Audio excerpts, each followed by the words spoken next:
Amor de Jesus por nós. Ainda em pé como você está, eu quero ler apenas o versículo 1 do capítulo 5 do livro de Josué. A gente vai estudar ao longo desse domingo todo o capítulo 5, mas eu quero começar com o versículo 1. Diz assim a palavra do Senhor: Quando todos os reis dos amorreus que habitavam deste lado do Jordão a oeste, e todos os reis dos cananeus que estavam junto ao mar, ouviram que o Senhor tinha secado as águas do Jordão diante dos filhos de Israel, até que tivéssemos passado, o coração deles se derreteu de medo e ficaram desanimados por causa dos filhos de Israel. Vamos orar? Pai querido, ajuda-nos agora a compreender a Tua palavra e ministra no nosso coração a Tua verdade, de tal maneira que sejamos, Senhor, abençoados pela revelação da Tua presença. É aquilo que eu oro no precioso nome de Jesus. Amém e amém. Você pode sentar-se. Capítulo 5 do livro de Josué revela a introdução de um novo período na vida dos peregrinos do povo de Israel. Por isso ele está cheio de marcas desta transição, porque neste novo tempo eles tinham que aprender agora uma nova maneira de viver. Durante 40 anos, toda aquela geração, porque já tinha morrido a geração antiga, a menos Josué e Caleb, essa nova geração não tinha conhecido cidades, não tinha conhecido fazendas, não tinha construído absolutamente nada. Eles estavam peregrinando no deserto, e agora eles precisavam ter de uma maneira bem clara, qual seria a nova missão, o novo projeto de vida deles. Por isso o Senhor, de uma maneira dramática, Ele vai colocar algumas marcas referenciais de como deve ser esse novo momento da vida deles. E eu queria começar olhando para essa primeira marca que vem revelada no versículo 1. É interessante porque essa primeira marca tem a ver com o time, o momento. Se a gente fosse vamos dizer assim, uma pessoa que é um estrategista militar, a hora de invadir, de atacar a cidade de Jericó era imediatamente após terem passado pelo Rio Jordão. Por quê? Porque o clima e o sentimento das pessoas que estavam morando naquela região era de um coração derretido. É isso que diz o versículo 1. Eles estavam morrendo de medo. Muito provavelmente os espiões tinham lá ficado olhando para ver se eles iam invadir a terra ou não. Tinha o rio estava na cheia. Eles estavam achando que só depois que o rio baixasse eles iriam atravessar. De repente um milagre acontece, o rio seca porque o Senhor segura as águas do rio. E eles passam a pé enxuto e colocam o acampamento deles ali do outro lado, com toda a sua capacidade militar, já do lado do inimigo. E aí os espiões vêm correndo e dizem assim: olha, não dá para lutar com essa gente não, eles têm um Deus muito poderoso. Nem a cheia do Rio Jordão conseguiu segurá-los. Eles já estão aqui na porta. E aí eu imagino que eles começaram a trazer a notícia, e o que aconteceu é que as pessoas começaram a colher o que podiam colher, pegar o que podiam pegar, sair das suas fazendas, correrem para as cidades muradas, levando tudo que podiam, água, comida, tudo que podiam, porque eles sabiam que era iminente a batalha, e deixaram os campos vazios. E naquela hora, se eu estivesse lá, eu acho que eu seria um daqueles que ia dizer assim: vamos embora, vamos agora é o momento. Mas o Senhor vai falar tudo o que vai acontecer aqui no capítulo 5.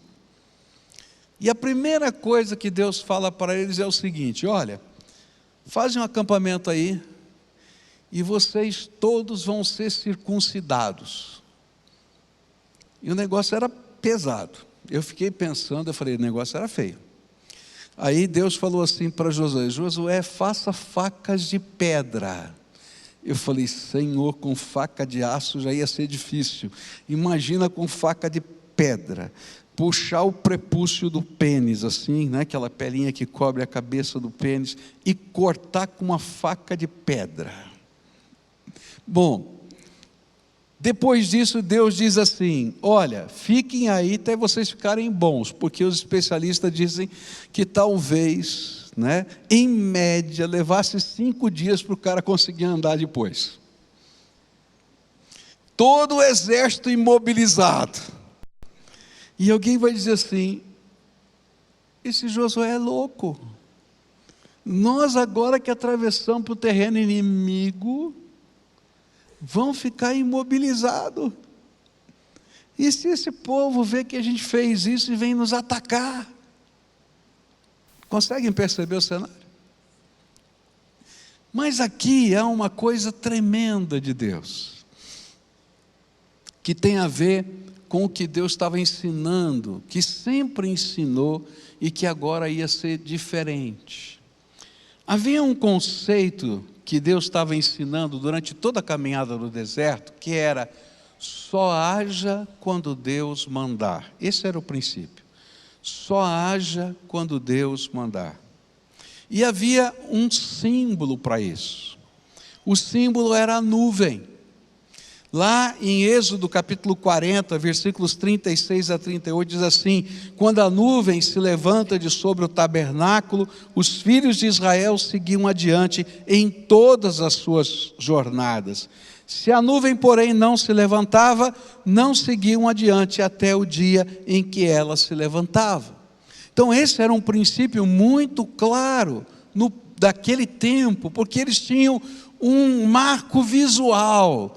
A nuvem levantava, era hora de marchar. A nuvem não levantava, eles ficavam no lugar. Mas Deus estava dizendo assim: olha, vocês vão morar em cidades, e vocês não vão estar todos juntos no meio do acampamento, e vocês não vão enxergar a nuvem levantando e marchando, indo adiante, nem a nuvem parando. E então vocês têm que aprender que aquele princípio não mudou: só haja quando Deus mandar. Mas como é que vai ser agora? E eu fico pensando, porque talvez essa seja uma das grandes lutas do coração de cada um de nós aqui. Eu fico pensando que seria tão fácil para nós, né? A gente olha para fora e diz assim: a nuvem está em cima da nossa cabeça, vou ficar onde estou. Aí de repente o dia ele diz assim: opa, a nuvem está indo para o oeste, e eu já sei que eu tenho que me mover. Mas agora eu moro numa casa, o povo de Deus não está no mesmo lugar, no mesmo acampamento, não mora no mesmo lugar, as tendas não estão todas juntinhas, cada um está no seu cantinho, exatamente como nós. Cada um está na sua fazenda, cada um está no seu trabalho, cada um vai estar nas suas atividades, exatamente como eu e você. E a gente vai ter que aprender a desenvolver os sentidos espirituais, para ouvir a voz de Deus, aprender os comandos do Senhor, confiar nas palavras proféticas que Deus iria dar através de Josué, confiar no mover do Espírito Santo no meio do povo, que estaria espalhado, confiar nas santas convocações, quando Deus comandava os sacerdotes chamarem o povo para se reunirem, porque havia algo novo acontecendo, e eles precisavam aprender, e isso estava começando naquele momento, naquele instante. Por quê? Porque o povo de Deus caminha por fé, e não movido pela sabedoria humana ou à vista das circunstâncias ao seu redor. Se você conversar com a maioria das pessoas e tiver que tomar uma decisão de negócio, o que você vai aprender no mundo secular é o seguinte: olha, você tem que fazer uma lista de prós e contras. Você tem que fazer uma análise de cenário. Você tem que fazer uma análise de mercado. Você tem que saber o teu ponto de equilíbrio. Você tem que saber, e é verdade, tudo isso faz parte da nossa dinâmica de vida. Mas o servo de Deus tem um componente a mais, que se sobrepõe a todos os outros. Eu vou dobrar o meu joelho e vou perguntar: Senhor, é isso que tu tens para mim? E quando a gente faz isso, o Senhor se revela a nós. É interessante como essas coisas vão acontecendo no dia a dia da vida da gente, em coisas pequenas e em coisas grandes. Algumas coisas grandes na minha vida, eu precisei ouvir a voz de Deus através de sinais. Eu me lembro que quando a gente recebeu o convite para vir para cá, existiam vários prós e vários contras. E eu fiz exatamente o que todo mundo faz. Fui conversar com algumas pessoas. E eu confesso para você que na época os contras eram maiores. Eu fui falar, por exemplo, com um conselheiro meu, um pastor já idoso, muito querido, que tinha sido meu professor. Fui lá e disse: olha, recebi um convite para mudar para Curitiba. Primeira igreja batista. Falou: não vá. Ele disse assim: o meu irmão foi pastor daquela igreja, nunca sofreu tanto na vida dele. Não vai dar certo.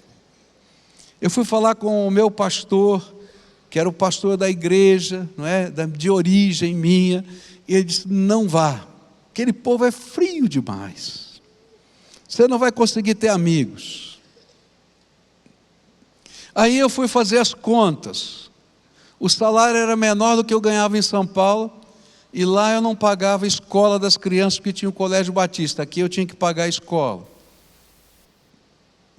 Tinha mais um componente, o componente é que eu fazia faculdade de psicologia, e eu estava no primeiro ano e não ia conseguir transferir o meu curso para cá. Do ponto de vista humano, o que você faria? Ficava em São Paulo. Mas aí eu e minha esposa começamos a orar e falamos assim: olha, vamos pedir alguns sinais para Deus? E para minha esposa, uma das coisas mais difíceis para ela era deixar a família. Nós morávamos no mesmo prédio de apartamento, não é? Eu morava um andar abaixo e meu sogro morava 2 andares acima. Um pouco mais, era 9º e 5º, tá? Do mesmo prédio. E aquilo era muito bom, porque as crianças eram pequenas, né? Então quando precisava fazer alguma coisa, descia para a casa da avó, ou o avô subia. O meu sogro era tão apaixonado pelos netos, que de repente o chinelo dele ficava na sala, ele largava a minha sogra lá, a minha sogra lá, e de repente desaparecia. E quando via, ele deixava o chinelo para minha sogra não reclamar, e subia para ver os netos, né? Aí subia a minha sogra também para ver os netos, porque ela não ia ficar sozinha lá embaixo. Então aquilo era muito próximo. E aí ela pediu uma palavra para Deus.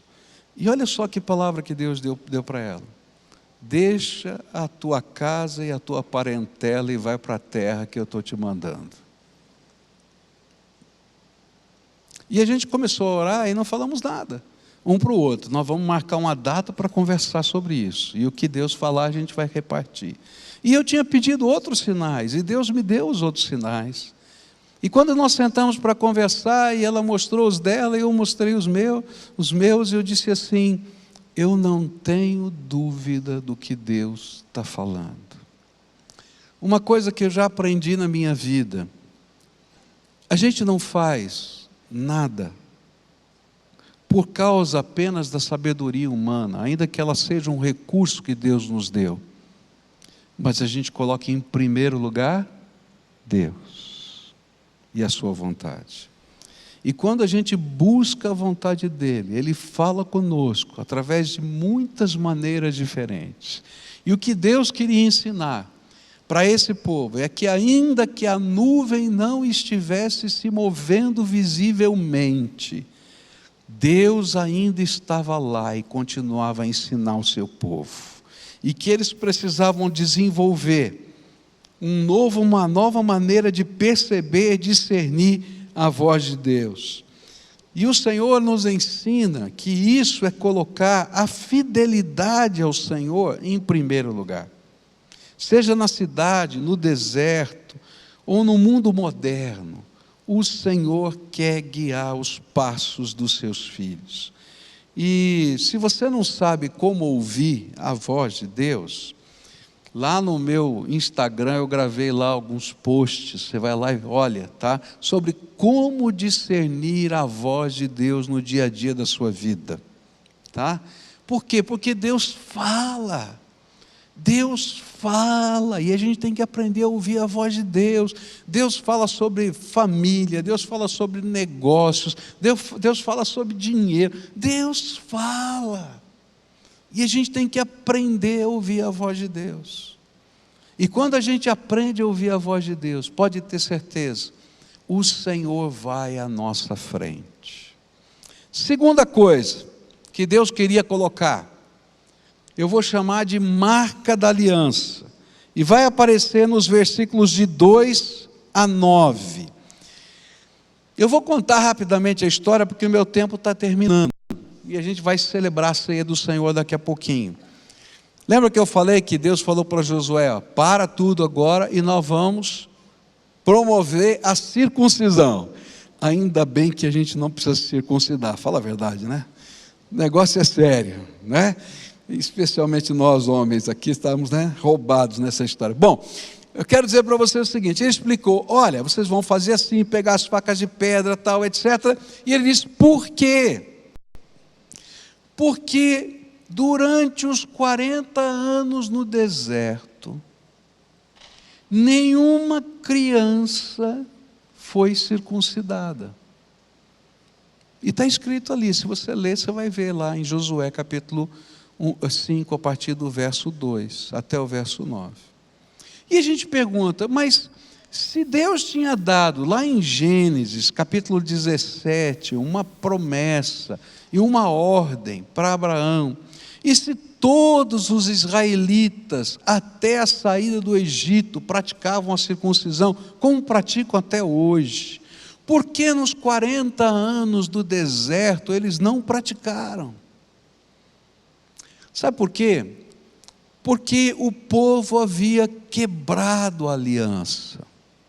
Quando aquele povo não aceitou ouvir a voz de Deus e invadir a terra, quando eles chegaram pela primeira vez no mesmo lugar que estavam, o Senhor disse, ó, a aliança foi quebrada, vocês não estão me obedecendo, e é preciso que vocês entendam que quando se quebra a aliança, tem consequências.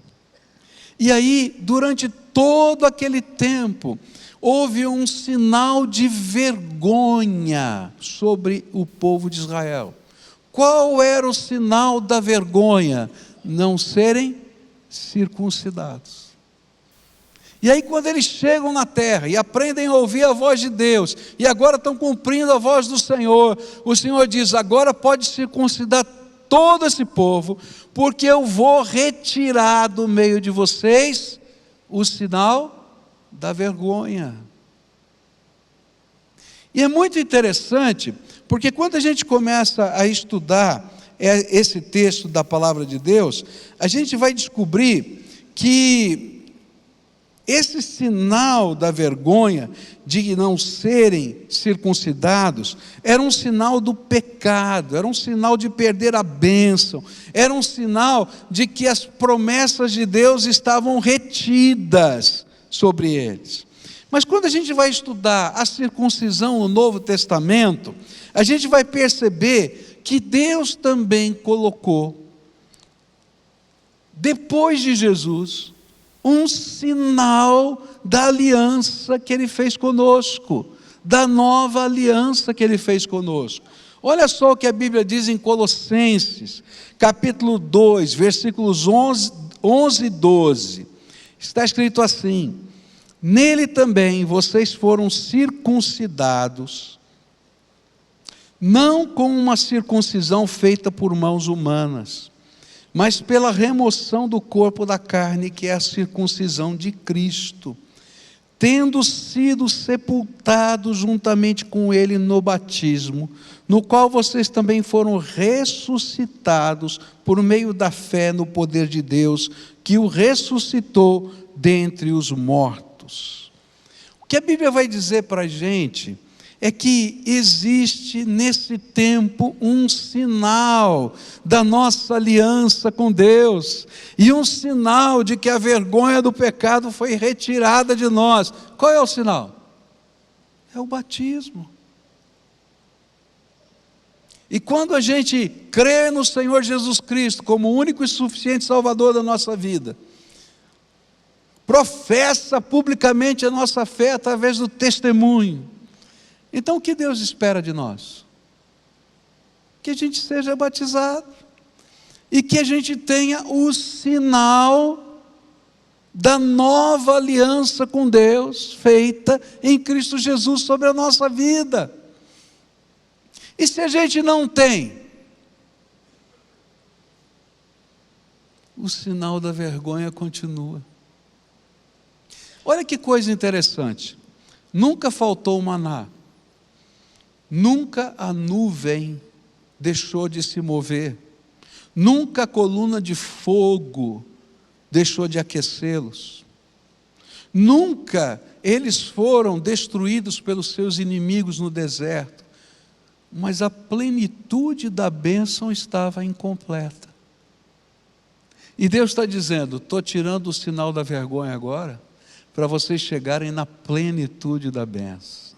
O batismo não salva, mas ele é o orgulho, a alegria, o prazer, a obediência de quem quer viver a plenitude da bênção em Cristo Jesus. E se você já recebeu Jesus como Senhor e Salvador, e ainda não pediu o batismo, porque o batismo é algo que a gente faz por fé, depois da nossa conversão espiritual, não é uma herança religiosa, é algo que eu vivo por mim. Então quero dizer para você, está faltando alguma coisa, assim como faltava no meio do povo de Deus. A Bíblia vai dizer claramente para a gente no Novo Testamento, que o cerne da nossa conversão é a nossa nova vida em Cristo, é o nosso nascer de novo em Cristo. E lá em Romanos 2, 28 e 29 diz: porque não é judeu quem o é apenas exteriormente, nem é circuncisão a que é somente na carne. Porém, judeu é aquele que o é interiormente, e circuncisão é a do coração pelo Espírito, não segundo a letra, e cujo louvor não procede de seres humanos, mas de Deus. É claro que tudo acontece primeiro no coração, mas tem um sinal, tem uma marca, assim como tinha no Velho Testamento, tem no Novo, e essa marca é o nosso batismo. Por isso, o símbolo visível da retirada da vergonha, da alegria, da obediência, do identificar-se com o Senhor, é o nosso batismo. Andar como um convertido sem pedir o seu batismo é como perambular no deserto e continuar aos olhos do Senhor debaixo da vergonha de não ter sobre si, diante do mundo em que vivemos, a marca da aliança que fizemos com Jesus. Eu estava assistindo um documentário e eu achei muito interessante, um documentário sobre a Segunda Guerra Mundial, e tinha um depoimento de um judeu que foi soldado, né, lá no dia D. E ele então, ele como judeu, ele estava indo porque ele sabia do que estava acontecendo na Europa, de como os judeus estavam sendo tratados. E ele então colocou no uniforme dele, em tinta amarela, não é? Aquela estrela de Davi, e escreveu, não é? Judeu do Bronx, Nova York. Falou assim: olha, os alemães, se me prenderem, não precisam perguntar se eu sou judeu. Eu tenho prazer de dizer que eu sou e estou aqui lutando contra eles. E quando eu pensei naquilo, né, já tinha preparado o sermão, eu falei assim: puxa vida, olha que coisa. A gente levanta uma bandeira com orgulho, a gente põe uma marca na roupa da gente com orgulho, mas a gente às vezes tem vergonha de dizer que somos nascidos de novo em Cristo Jesus.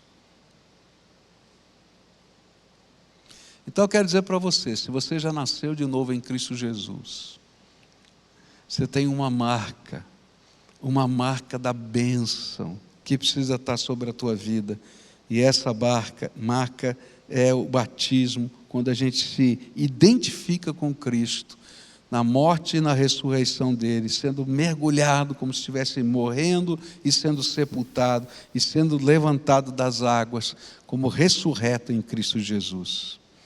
E mesmo que isso significasse aos olhos das pessoas daquele tempo perder o time, perder o tempo da invasão, o Senhor estava dizendo que aquilo era tremendamente importante. Por quê? O que nós às vezes não percebemos é que sem a marca, a vitória poderia ser retardada.